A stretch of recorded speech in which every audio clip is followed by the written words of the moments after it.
ना आपने अटानी चैनल को मेरे ख्याल से ऑपोजिशन की मिसाल, अब ज़रा गौर से सुनिएगा, ऑपोजिशन की जो मिसाल है ना उस स्टूडेंट जैसी है, उस तालिब इल्म जैसी है जो सारा साल किताब नहीं पढ़ेगा और फिर जब वो इम्तिहान देने लगे तो उस तालिब इल्म की नज़र क्वेश्चन पेपर पर पड़े तो वो परेशान होकर कमरा इम्तिहान को सर पर उठा ले कि ये जो सारा सवाल नाम है ये आउट ऑफ कोर्स है। और हकीकत क्या थी कि तालिब इल्म नालायक था, निकम्मा था, जिसने किताब को खोलना ही पसंद नहीं किया। तो सवालों के जवाब क्या खाक देगा?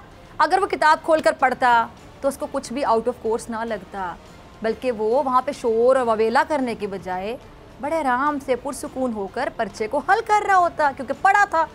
लेकिन तालिब इल्म को एक सवाल का जवाब भी नहीं आता था। क्यों? क्योंकि उसने बिला जवाब बहाने तराशने की नाकाम कोशिश शुरू कर दी और पढ़ा नहीं पूरा साल। अब यही हाल ऑपोजिशन के, जिसने इस बिल को पढ़ना भी पसंद नहीं किया। इस बिल में है क्या? ऑपोजिशन ने ये पढ़े समझे बगैर नतीजा निकाल लिया कि हुकूमत तो कुलभूषण को एनआरओ देने के लिए सरगर्म हो गई है।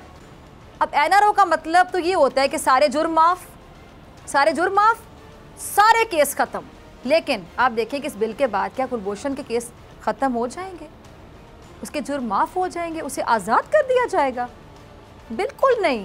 और ना ही इस बिल में कोई ऐसी बात का जिक्र भी है कि हुकूमत कुलभूषण को आज़ाद करने जा रही है, उसको उसके सारे जुर्म माफ़ करने जा रही है।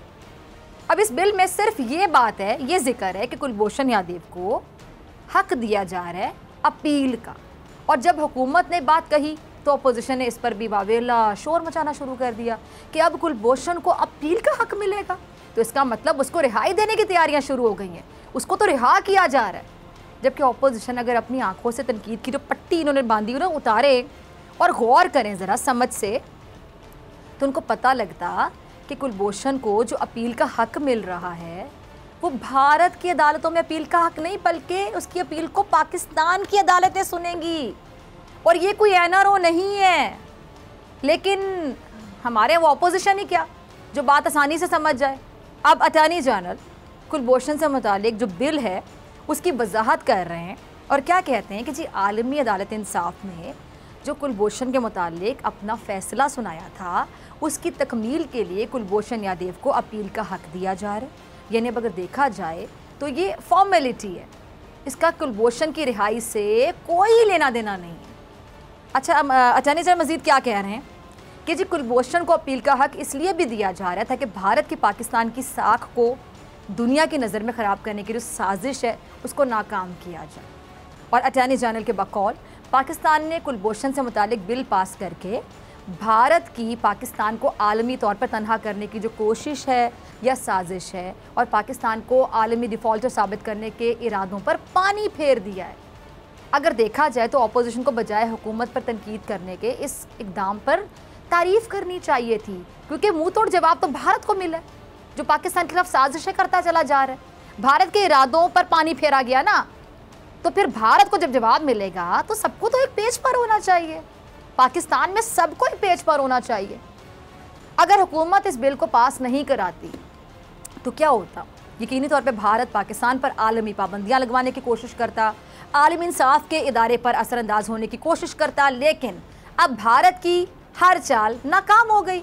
लेकिन पता नहीं ऑपोजिशन क्यों भारत की चाल नाकाम होने पर खुश नहीं है। मुझे तो ऑपोजिशन की समझ नहीं आ रही कि यहाँ ऑपोजिशन क्यों खुश नहीं है। वो भारत जो पहले ही पाकिस्तान के खिलाफ आए रोज़ झूठी खबरें फैलाता है और झूठी खबरें फैलाने के चक्रों में लगा रहता है, साजिशों के चक्रों में लगा रहता है, तो रही सही कसर हमारी अपनी ऑपोजिशन पूरी कर देती है और हर बार दुश्मन को बात करने का मौका फराम करती है, दुश्मन के मुंह में अल्फाज देती है। और हुकूमत क्या कहती है कि जी नून लीग की कुलभूषण से मुतालिक पॉलिसी क्या थी वो सबको पता है, सब कुछ रिकॉर्ड पर है। और नून लीग के दौरे हुकूमत में रहने वाली तर्जुमान दफ्तर खारजा तस्नीम साहबा ने भी ये राज खोला था कि किस तरह उस वक्त के वज़ीर आज़म ने हिदायत की थी कि कुलभूषण के बारे में कोई बयान नहीं देगा। लेकिन आज हैरत इस बात पर है कि वही लोग हुकूमत पर कुलभूषण को एनआरओ लगा रहे हैं। अजीब बात है। और हुकूमत ये समझती है कि अपोजिशन सिर्फ इसको झूठा साबित करने की कोशिश में लगी रहती है ताकि आवाम में अपनी जो खोई हुई मकबूलियत है वो बढ़ा सके। अच्छा, अब अपोजिशन इलेक्ट्रॉनिक वोटिंग पर भी खुलकर तनकीद कर रही है। सब्सक्राइब करें और बेल दबाएं ताकि कोई खबर रह न जाए।